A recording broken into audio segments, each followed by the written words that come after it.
We talked a lot about the 4 predominant styles of attachment in episodes 251 to 254. Attachment is basically the science of love, and in the marriage counseling world, it's one of the core issues that we're interested in, and something that we're working on when we're looking at how spouses are relating to one another. Well, there's 4 styles of attachment, and the best style is called secure attachment, just to summarize that part. But inside secure attachment, there are 5 pillars that make up that healthy, resilient, and very, I'm going to say, productive style of relating to others.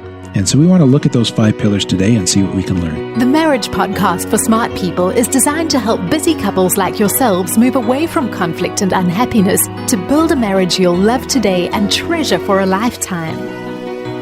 This podcast is made possible by listeners like you.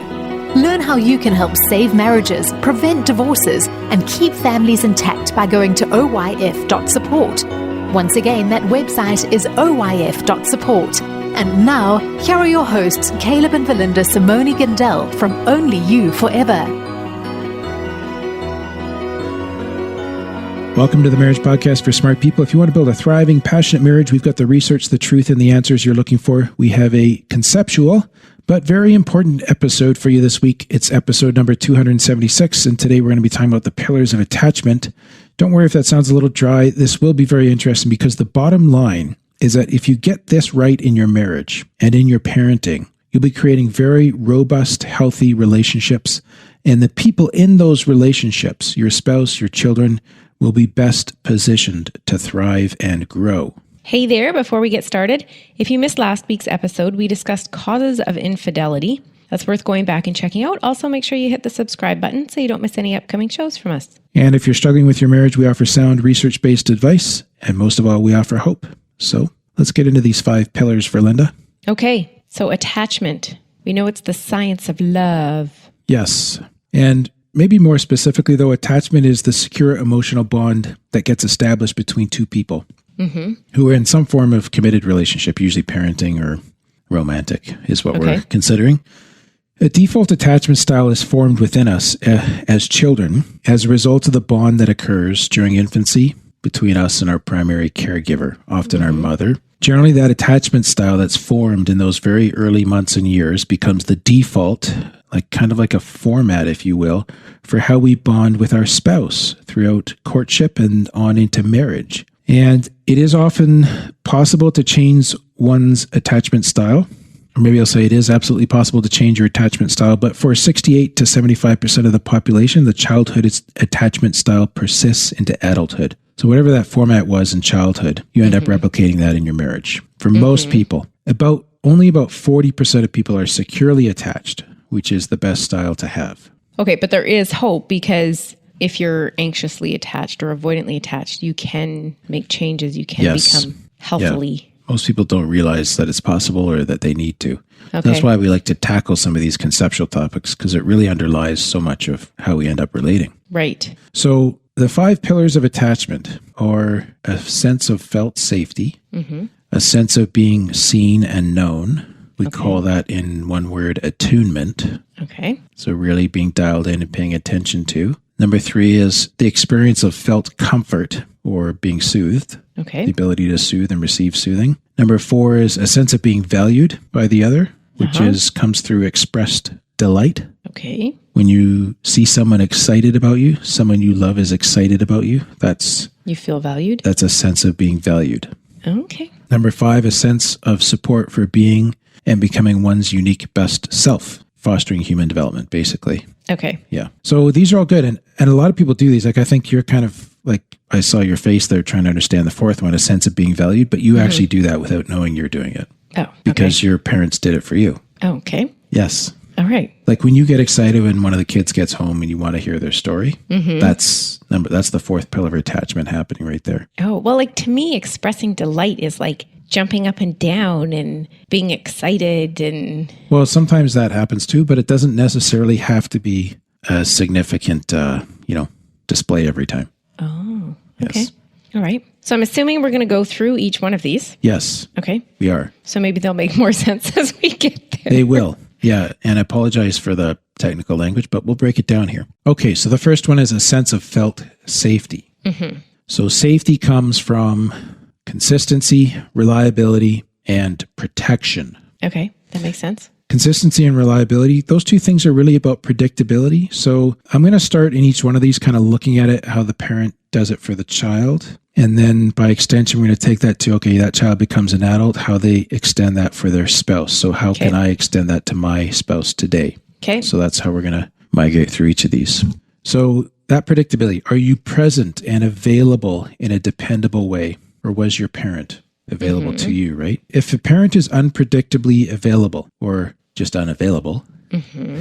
And unavailable or unpredictably available. Yeah. So they're inconsistent. Yeah. In other words, then the child can't be sure of that most important person in their life being available and there for them. So then they need to check in regularly. Oh, my land. So that's how you develop an anxious attachment style. Okay. Which would be even worse because, like, if you're not always there for them, but they're always coming back to check if you are, it would just drive you crazy, right. Which would mean you're not there more often. Right. But you've caused that as the parent. Yeah. Yeah. And then, or sometimes if the parent flies off the handle unpredictably when the child approaches and the child doesn't know what's caused the reaction in the parent, there's an unpredictability in the response, even though the parent might always be there. Right. Okay. Yes. So that's another possible way of eroding or not fostering an assumed sense of safety. Whereas if that parent's responses are understandable and predictable most of the time, you don't have to get this perfect, but most of the time it creates a sense of felt safety in the child. So does the parent respond consistently to my emotions, needs, and wants as a child? Now, what if it's like, yes, except for right before dinner? Then they learn, well, that's a good one, actually, because then they learn, okay, right before dinner is not the time. Okay. But, so then they learn maybe right before dinner is not a safe time, but that's different from I am not safe. Oh, okay. Vastly different. Okay. So again, that's why you don't have to get this perfect, right? And I think that matters because a lot of parenting I've seen, especially sort of being promoted in blogs and that kind of thing, is sort of the helicopter parenting or like you got to protect your kids. You have to spend like all these hours of intense focus on them and that kind of thing. But this sort of protection or this sense of felt safety, I'm not talking about helicopter parenting where you're always hovering all the time. Okay. So protection means that as a parent, you take care of the adult concerns without exposing the child to those concerns as much as possible. So is this part of like your child is not there to meet your emotional needs? Is that kind of what you're saying? No, I mean more like this is not so much you have to protect your kid from like getting an owie on the playground. Okay. But it does mean that you take them to the playground and then you pay attention and you watch for potential threats to your child that are significant, like adult level threats. Like a I can't remember the word. Well, like potential sex offending kind of people, or maybe a piece of playground equipment that's like broken and somebody is definitely going to get hurt, not just like a typical playground bruise or skin your knee thing. So the major stuff that adults would recognize that children won't. Okay. That kind of protection. Preventing the child from having an adult experience so the child is not exposed to inappropriate sexuality before it's mature enough to know what that is and understand it, right? Yeah. Or what about parent stresses? Yes. So your child is not responsible for taking care of your stress related to your financial instability. Right. As an adult, you take that up with other adults. Okay. Yeah, that kind of thing. Okay. Does that make sense? Yeah, I think so. Now, when we fail to do that, though, and we expose the child to these adult things, then the child develops memories and feelings relative to you or to their primary attachment figure that are organized around the reality of the failure of that figure to provide that protection. Which basically what I'm saying is if the child is exposed to these adult threats because the parent does not protect them, the child will learn that the significant people in their life are not safe, that really they are alone in this world and have to protect themselves. Oh, okay. Because nobody else is protecting me. Yes, I have to protect myself. Okay. At the age of 4, I learned this, right? Oh my, yeah. Now that child grows up, gets married, And they're not safe with you as their spouse because they're still operating under the mantra, I have to protect myself from everything, including the most important people in my life. So I can't sit in this marriage with a sense of felt safety because of these issues that I experienced during childhood. Oh my. Yeah. Okay. So that's where it can have impacts later on in life. Yeah. Now, having said that, it's still our responsibility as adults in a marriage to provide safety for one another, right? So what I'm not saying is, all this comes from childhood wounds, but I can actually do things as an adult in my marriage that make it unsafe for you so that this pillar of attachment can't really exist as a strong support in our marriage. Okay. So a felt sense of safety in marriage is fostered when I make it possible for you to open up to me. And not just make it possible because I'm demanding or insisting, but because I created a context where it feels okay to share those deeper emotions, concerns, thoughts, and struggles. I validate them when you share them. I let you have your feelings. I tell you that they make sense. I listen if those feelings involve me and something that I need to change. I do my best to listen non-defensively. So this is creating that sense of safety when your spouse isn't securely attached. No, it doesn't matter what your spouse's attachment style is. This is what you need to do to have a felt sense of safety in marriage. Okay, in general. Okay. And this can provide a corrective experience for someone who's come from an environment like what I discussed earlier. Yeah. Okay. Oh, and even just like making time for one another is another good part of that too. Like I have time to listen to you and to pay attention. That comes a little bit more along with attunement, a sense of being seen in a moment. So some of these do interact a little bit. Yeah. But safety is also created when my spouse sees me acting to protect the bond between us. Like I speak well of him or her to others. I affirm their worth to our children. Or when I speak about marriage at church, I speak highly of my wife. That kind of thing, or my spouse. I feel safe being your wife. Yes. Okay. When you see me respecting you before others. Yeah. In front of others, yeah. Yeah. Maybe there's cautionary steps that I take to preserve the fidelity of our bond, like proactively disclosing or addressing real or perceived threats. If I got a flirtatious message from someone, do I just hide that, deal with it, don't bother you with it? Or do I say, hey, look, this came in, this is what I'm doing to take it. I do not want this. Okay. But I'm just making sure you know about this because I want you to see that I'm protecting what's between us. Oh. Even things like that. Yeah. Fortunately, that kind of stuff doesn't happen very often. But that's better to let them know. Almost always, yeah. Because I guess if you find that later on and your spouse didn't tell you about it. Yes. It's like, well, why not? And then they delete it off their phone so that you don't get worried about it and don't see it. Yeah. And then you never really know what was sent, but you still found out that it happened. It creates questions, right? Yeah, yeah. So, or sometimes like, you've said to me, like that person there doesn't seem like they're, I don't know actually who said this one or if I'm confusing it with clients I've talked to.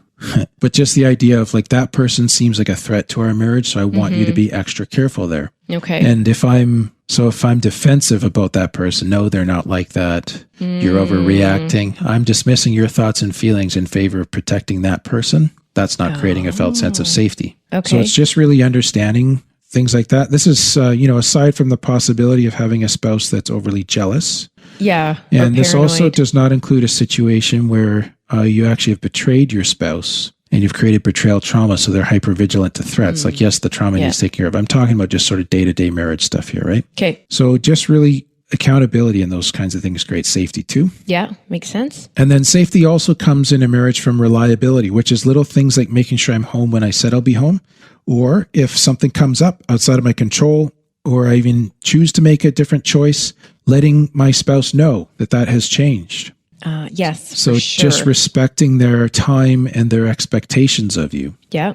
Can I be depended on to share in household labor?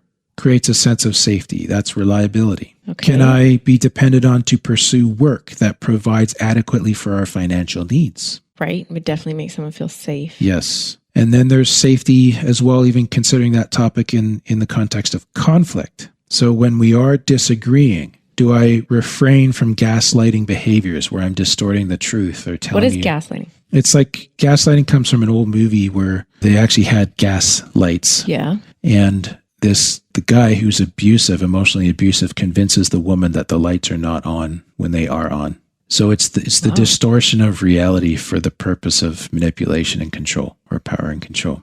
Oh, okay.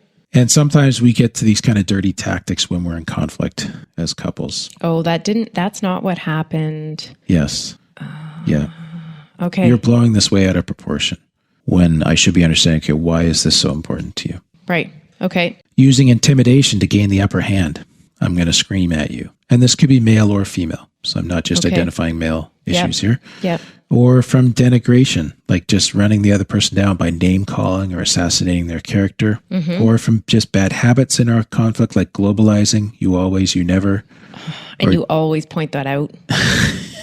Nice. Or dismissiveness, which is like, it's not that big of a deal, me pointing that out once in a while. Once in a while? If I ever say you always, that's globalizing. Yeah.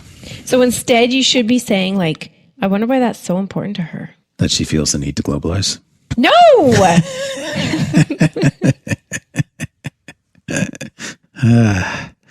That's good. No, it wasn't. That wasn't good? No. Like, why is it so important to her that it feels like I'm always doing this? I don't know, Verlinda. I'm not sure if you're gaslighting me or if I'm trying to gaslight you by convincing you that that's not a big deal. Huh. Anyways, the second pillar of attachment. Is there anything else on that safety stuff, or does that all make sense? No, I think that makes sense. Like being reliable, being dependable, not blowing up in conflict. Like being like respectful. I'm safe there. Yeah. I'm safe in our bond, in the marriage bond. Yeah.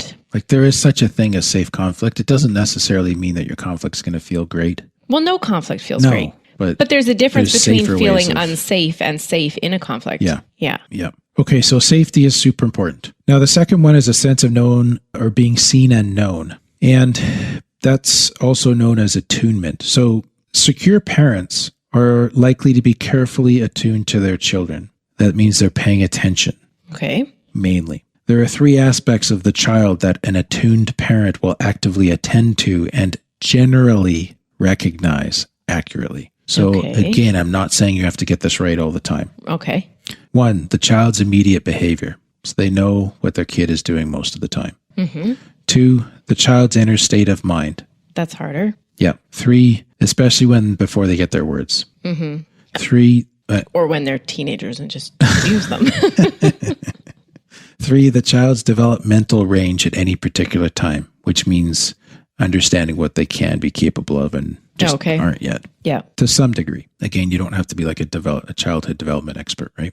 Right. So the parent will demonstrate their attunement to the child by being immediately responsive, by matching the behavior based on the situation. So they'll kind of follow the child with what's going on. Like if the child is very intense and concerned, they'll pay more intense concern to the child. If the child is relaxed and just playing, they'll let the child relax and play, and they'll be relaxed themselves. Okay. So they're not fussing over, for example. So in a good situation, you can be negatively attuned by fussing over a child that doesn't need fussed over. Okay. Or in a neglectful situation, the child could be fussing and you're just disregarding the child's needs when it actually does need something that only an adult can help it with. Okay, but you said like when your child's relaxed or the parent can be relaxed. But sometimes if the child's not relaxed, the best thing the parent can do is be relaxed. Like you don't always have to match their sense of hyper. No, yes.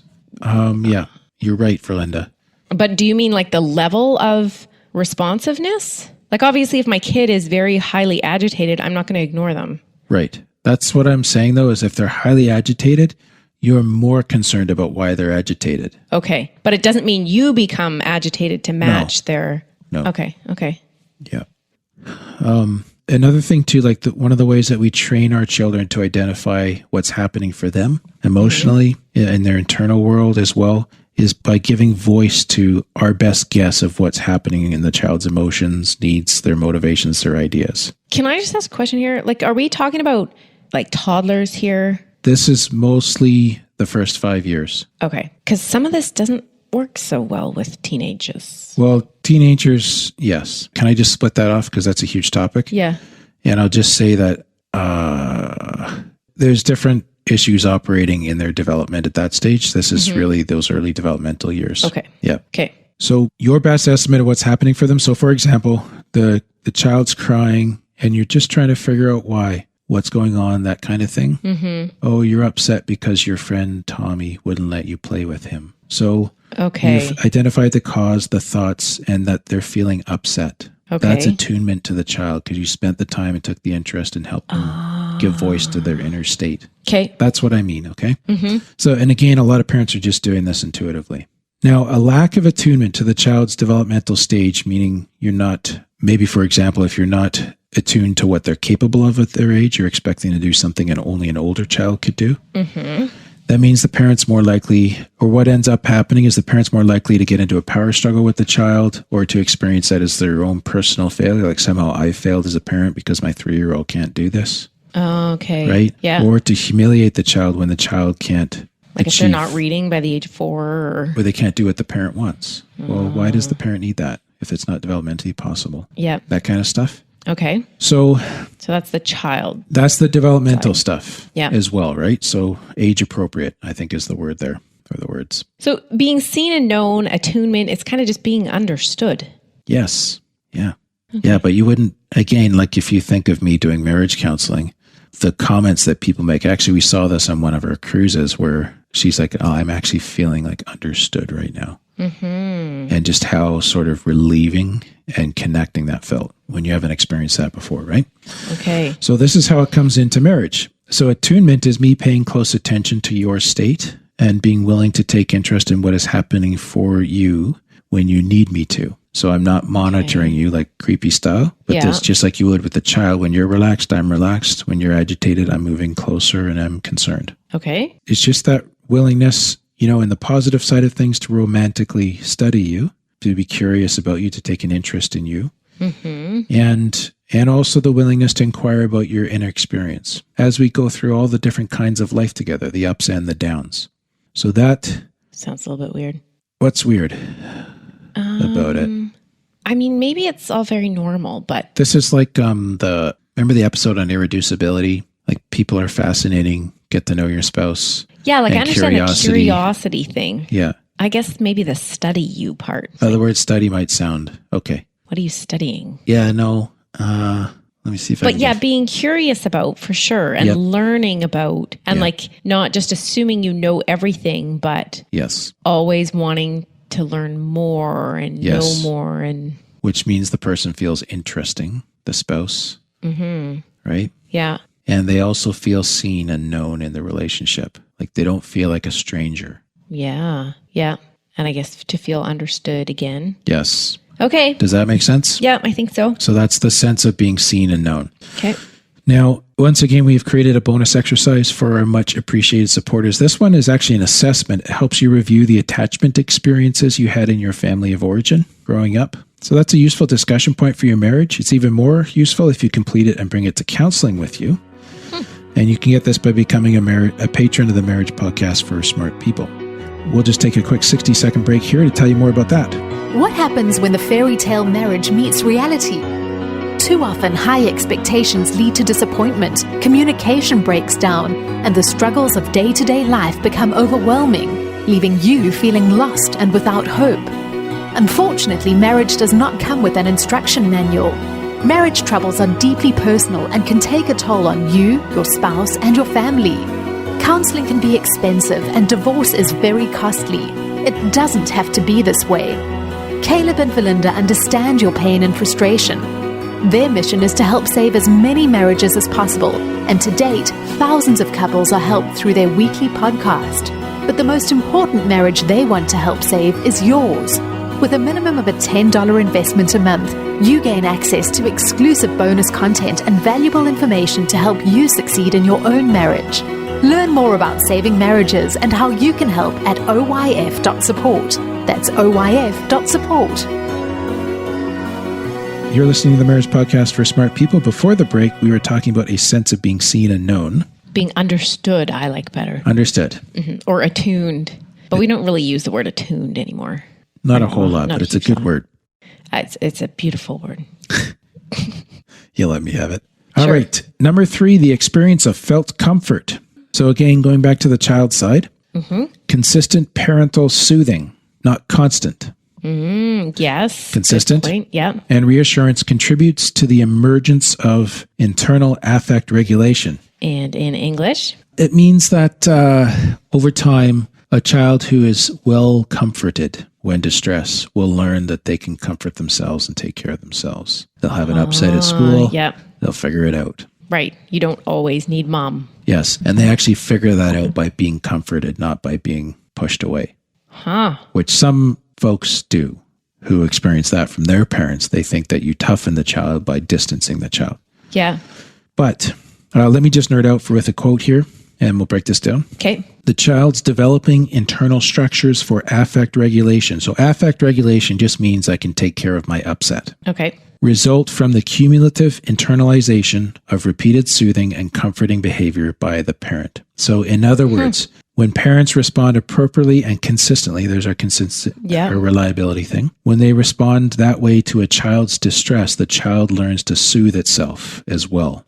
Okay. Yeah. Like it's going to be okay. Yes. We made this through this before. Yes. We can do it again. So you're providing that for the child, and then the child will learn, I can make it through this okay. I've done this before. I can figure it out again. Okay. The child who feels soothed experiences felt comfort. Yes. They feel comforted. Yeah. And when that happens repeatedly over time, they develop the capacity for what we call representational thinking, which means they develop an internal representation of the soothing or comforting response. Like they know, they carry inside themselves a representation of that experience, so they know that they can provide it for themselves as well, not just from outside themselves. Okay. As that sense of being able to do that becomes a stable reality in their subconscious thinking, if I can put it that way, then the child needs less soothing from the parent because they can evoke the internal representation of soothing within themselves. So they can self-soothe. Okay, yes. And they can regulate their emotions. So they can be very upset by something and then bring themselves back to a place of calm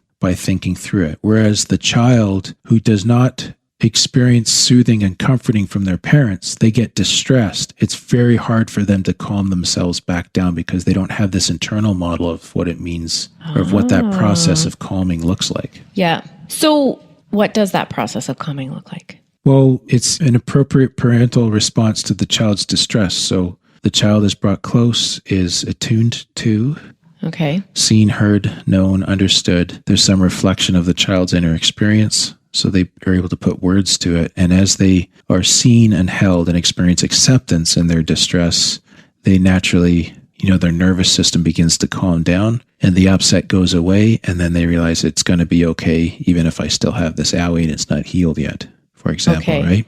So I go from a state of distress back to calm.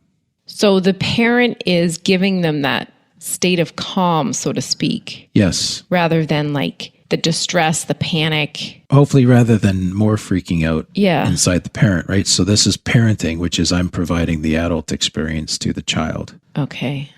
But it's not so it's not so calm on the parent's part that it's like nothing happened to you. Right. So it's not dismissive of what the child's experiencing. But it's not panicking. It's appropriate. Okay. Yeah. Now, when that child becomes an adult and is married, they're able to more reasonably work through moments of marital distress and conflict because they can regulate their emotions. They can more effectively process what has happened and what's needed in order to restore harmony in the relationship. Okay. But a child without that experience who becomes a married adult is likely either to shut down and withdraw because they can't handle the emotion. This is too much. Forget it. Yes. I'll just cut it off. Or else they may frenetically pursue a sense of equilibrium in a way that can be overwhelming for their spouse. Or I'm so freaked out, I'm just going to go at you until I can get some sense of being calmed down, which is really hard to do because your spouse is going to run away from that. Right. And then you think something's wrong, and so then you're going to panic. Then you get a super intense cycle happening. Wow. Okay. Yeah. So it's very hard to restore calm then, right? But it is possible to learn this self-soothing. Yes. Okay. Well, to give and receive comfort. So you can help it in your marriage by responding appropriately to your spouse's emotion. So I think a classic example is when your spouse is feeling a lot of fear. Maybe they had a cancer diagnosis, or maybe they come to you with a lot of worry about one of the kids. Like I know in my case, my first reaction is to just say, you know what, we'll figure this out. It'll be okay. It'll be okay. Right? Yeah. Which is basically saying, it's okay, put your emotion away. It's too intense for me. It's not a calming. It's not a soothing. It doesn't provide felt comfort. Okay, so what is? Well, can I just jump in one layer before that? often we're saying it's going to be okay, or telling, you know what, don't worry. Yeah. Because we're trying to minimize the risks and to push the fear away, hoping that will help make you feel better as a spouse. Oh, yeah. Let's minimize it so it's not as big. Yeah. So then it's not as threatening, right? Yeah. But the person still feels all the reality of that threat or that concern. Okay. But when you actually validate, so by saying, yeah, that is quite terrifying, or I'm afraid too, that's really concerning. But whatever happens, I'm going to be right here with you through all of this. We'll go through this cancer thing together, baby. Okay. Right? Okay. Now, that's scary, but you won't be alone. Like, I can feel that emotion tied to that when I say that, right? Mm-hmm. So you validate the feelings and you offer reassurance of your consistent, reliable presence. So that's, again, go back to the picture of the kid with the owie in their mom's arms. Mm-hmm. And the mom can't take the pain away, but she's with the child, and the child is able to soothe. Yeah. So whatever, you know what, I'm concerned about our kids too, or I see why you're concerned. Mm-hmm. I don't know how we're going to figure this out, but we'll do this together. Same thing, right? Yeah, yeah. So that's the experience of felt comfort, where it says, I see your emotions. I'm helping articulate what's happening for you internally. Yeah. Right? I'm accepting of that. And while that is all happening, I am with you. Mm-hmm. We're together. It's scary, but you won't be alone. Yes. Yeah. Okay. And you do that consistently, and your spouse knows that you'll always be there for them. That's powerful. Yeah. Yeah. Felt comfort. Yes. Now, the fourth pillar is a sense of being valued, often called expressed delight. I'm terrible at this. I don't get excited about much. That's nothing to do with for Linda. There are reasons for that. But you're very good at this, as I said earlier. So parents who consistently express delight about their child and to their child, they both promote secure attachment, but also a foundation for healthy self-esteem. So when a child can count on their parents to show delight in who he or she is, that child feels valued, and the experience of feeling valuable, having worth, emerges from that. Self-esteem emerges when the parent expresses this delight, not just in what the child does, but who the child is. Okay. So good job on that homework is what the child does. You did great on that test. Yeah. But who the child is more like, that was really thoughtful of you when you wrote that card for your friend when they went through. Okay. Whatever. Yeah. Then the child is like, I'm a thoughtful person. How is this part of attachment? Well, if the most important person in my life sees me as someone who has worth, then there's a lot of purpose that comes from that. Okay. That sense of being valued. Imagine, I guess maybe it'd be easier to maybe describe that or answer that if you imagine it without, or try to imagine it without. Mm-hmm. If I imagine it without being valued. Yes. So try to picture yourself as a child in a family where you don't do anything right. Okay. You're a pain, and we really never wanted you anyways. That's terrible. So yeah, now imagine that child in a marriage where they have no confidence that they deserve to belong with the person that they're with. Okay. Well, when you're talking about the child part, like, it just made me like frantic. Like I have to do something to be better, or. Right. But then when I'm thinking of this in the marriage context, it'd be like, oh, I'm not worth it. I give up. Well, it could go hopeless, or it could go to fawning. What is that? Like, just like an endless fussing over your spouse to try to establish some sense of worth. That just makes me claustrophobic. Well, which could be annoying for your spouse and continue to validate the idea that you don't have worth because you're annoying as you're trying to do all this good stuff. Yeah, so this is tough stuff, right? Yeah. So this is how it comes back to attachment, though. Okay, so how does this work in marriage? Well, I think this is little things a lot and big things rarely, sometimes. Okay. So getting excited about when your spouse returns home from a business trip, or what about just home from work? Being happy to see one another at the end of the day. Yeah. Yes. Gottman talks about rituals of connection, saying goodbye and in the morning and hello when your spouse returns.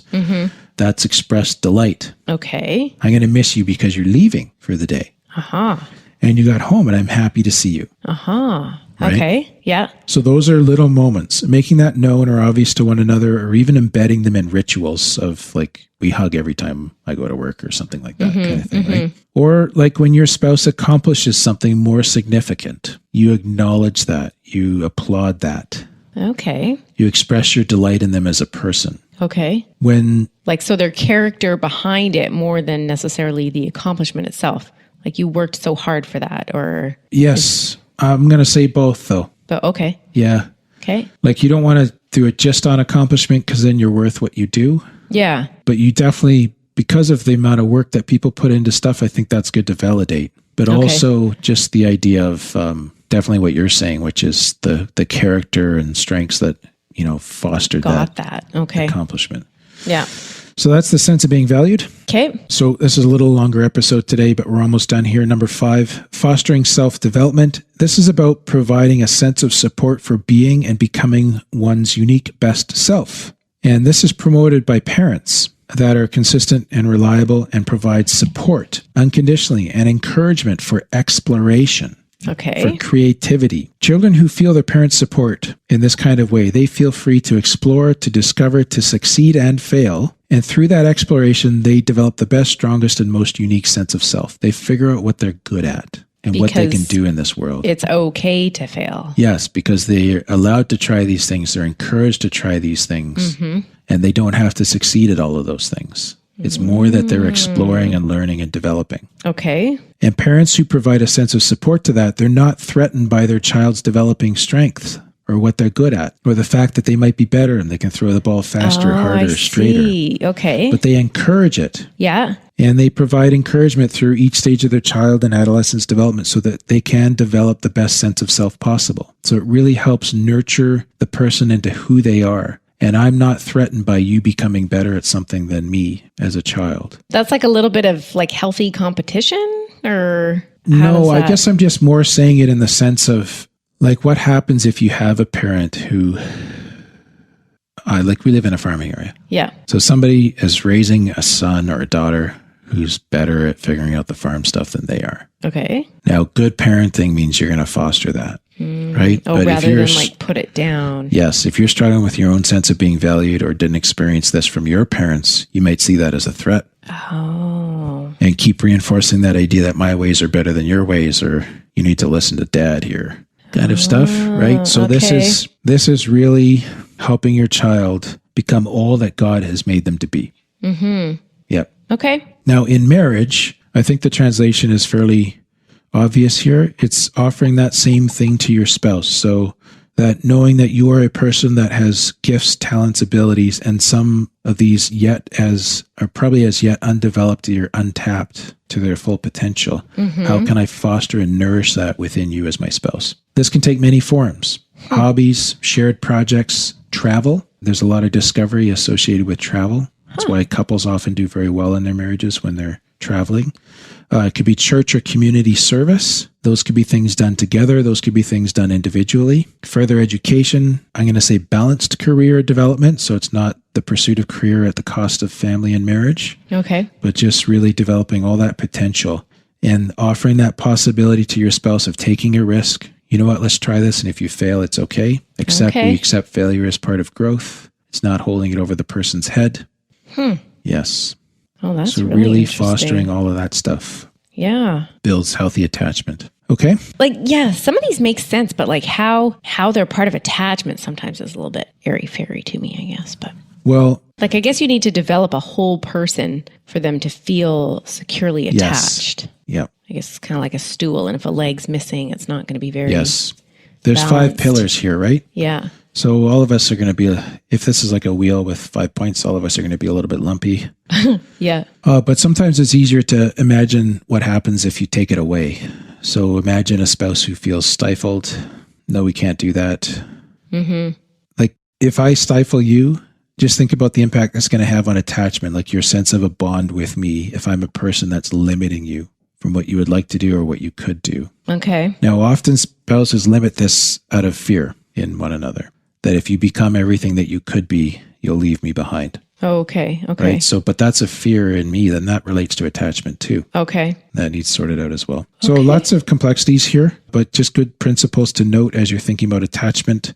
And what I'd like to close with is just the note that it is possible to heal from poor or from disruptive attachment during childhood. Again, as we said at the start, even if your marriage is severely distressed, now it's possible to shift your attachment style, to change that towards your spouse, like how you relate to them. And sometimes there are even other factors such as trauma that impact attachment. So while, it might be 5 things, relatively simple, the 5 pillars of attachment, the process of healing and getting this sort of fine-tuned in your marriage can involve some work. And it's definitely something that you'd want to work with a counselor on, preferably one who's trauma-informed, who understands attachment. It's a core part of what we do in our online counseling agency at Only You Forever. So if we can help you either individually or as a couple, we'd love for you to set up a consultation with us through our website at onlyyouforever.com. Sounds good. Thank you to Jen and Mark and Tom and Jeremy and Valine, who became patrons between this recording and our previous one. It just means a lot that we have the support of all our patrons. Next week, Verlinda, we're going to talk about how to know if and when you can trust your spouse after betrayal. Often a common question. How do I know I can trust my spouse again? Yeah. So we'll try and tackle that. Good. That is all for today's episode. You can get the full show notes at oyf.link/276. Find out how you can help. Go to oyf.support. Thanks, and we'll see you next time. The Marriage Podcast for Smart People is totally funded by listeners who support Caleb and Verlinda in their mission to save marriages. If you would like to be part of this worthy cause, open your web browser to oyf.support. A minimum investment of $10 per month will help restore hope to married couples. Plus, as a patron, you'll gain access to exclusive bonus content and valuable information to help you succeed in your own marriage. Go to the website oyf.support now for more information. Thanks for listening to the Marriage Podcast for Smart People from Only You Forever.